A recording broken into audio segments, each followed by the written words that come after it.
এখানে প্রশ্ন এসেছে আজকে সংলাপে যে ট্রাইব্যুনাল আছে এখন, তদন্ত সংস্থা বা সামগ্রিক যে সক্ষমতা এখন আছে, আমাদের বিচারের যে লোড, যত মানুষ অভিযুক্ত, যত গণহত্যা, খুন, গুম, মানবতা বিরোধী অপরাধের যে পরিধি, তাতে এই তদন্ত সংস্থা, এই ট্রাইব্যুনাল বিচারের জন্য যথেষ্ট কিনা।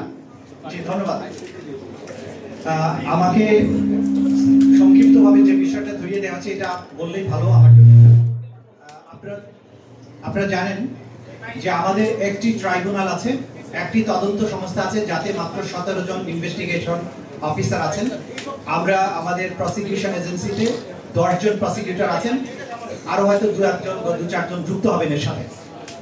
আমাদের প্রধান ফোকাস হচ্ছে গুম এবং মানবতা বিরোধী অপরাধ, গণহত্যা যে অপরাধ বাংলাদেশের মাটিতে হয়েছে, সেই অপরাধের যারা মাস্টার মাইন্ড এবং যারা একদম সর্বোচ্চ জায়গায় বসেছিলেন, বসে থেকে অপরাধগুলো সংঘটিত করেছেন, আমাদের প্রায়োরিটি হচ্ছে তাদের বিচার করা।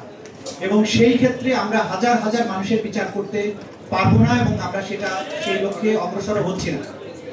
আপনাদেরকে আমরা যেটা বলতে চাই, 56,000 বর্গ মাইলের সর্বত্র এই ক্রাইমস এগেইনস্ট হিউম্যানিটি সংঘটিত হয়েছে। এর সাথে আওয়ামী লীগ, যুবলীগ রাজনৈতিকভাবে সম্পৃক্ত ছিল। এর সাথে গোটা বাহিনীগুলোর অধিকাংশ অফিসারকে সংযুক্ত করা হয়েছিল। কিন্তু এই বিচার যদি দেশব্যাপী সকল কিছু বিচার আমরা করতে যাই, এই ট্রাইব্যুনালের পক্ষে সেই বিচার সম্ভব নয়। ক্রাইমস এগেইনস্ট হিউম্যানিটিতে সাধারণত টপ কমান্ডারদের বিচার করা হয়। আমরা সেই কারণে এই গণহত্যার যিনি প্রধান নিউক্লিয়াস ছিলেন শেখ হাসিনা সহ তার যে নিচের দিকে কয়েকজন ছিলেন, তাদের বিচারকে প্রায়োরিটাইজ করছি এবং আমরা দ্রুততম সময়ের মধ্যে তাদের বিচারটা শেষ করতে চাই, করতে সক্ষম বলে আমরা মনে করি। কিন্তু সারা দেশব্যাপী বিভিন্ন জায়গায় যত অপরাধ হয়েছে, গ্রাউন্ড লেভেলে যারা অপরাধের সাথে সম্পৃক্ত ছিলেন তাদের বিরুদ্ধে বিভিন্ন থানাতে মামলা হয়েছে, সাধারণ আদালতে যে বিচার চলছে সেটা চলমান থাকবে। সেই বিচারগুলো করতে কতদিন সময় লাগবে সেটা সংশ্লিষ্ট আদালত বলতে পারবেন। কিন্তু আমাদের আন্তর্জাতিক অপরাধ ট্রাইব্যুনালে প্রধান অভিযুক্তদের মামলা ইনশাআল্লাহ সবার বিচারই প্রায় আগামী 1 বছরের মধ্যে আমরা শেষ করতে পারবো বলে আশা করছি এবং আশা করছি সেটা সফলতা।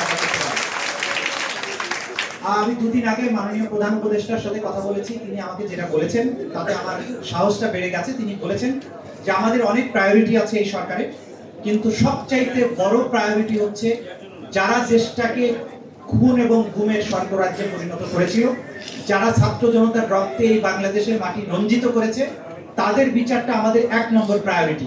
কাজে এই জায়গায় ব্যর্থ হওয়ার কোনো সুযোগ নেই। আমরা সবার বিচার করতে পারবো না, কিন্তু টপ স্কোরারদের বিচার ইনশাআল্লাহ বাংলাদেশের মাটিতে আন্তর্জাতিক স্ট্যান্ডার্ড মেনটেন করে নিখুঁত এবং নিরপেক্ষভাবে ট্রান্সপারেন্ট ওয়েতে আপনাদের বুঝিয়ে দেব যে কতটা স্বচ্ছভাবে বিচার করা যায় এবং যারা সম্পৃক্ত ছিলেন তাদের অপরাধটা কি।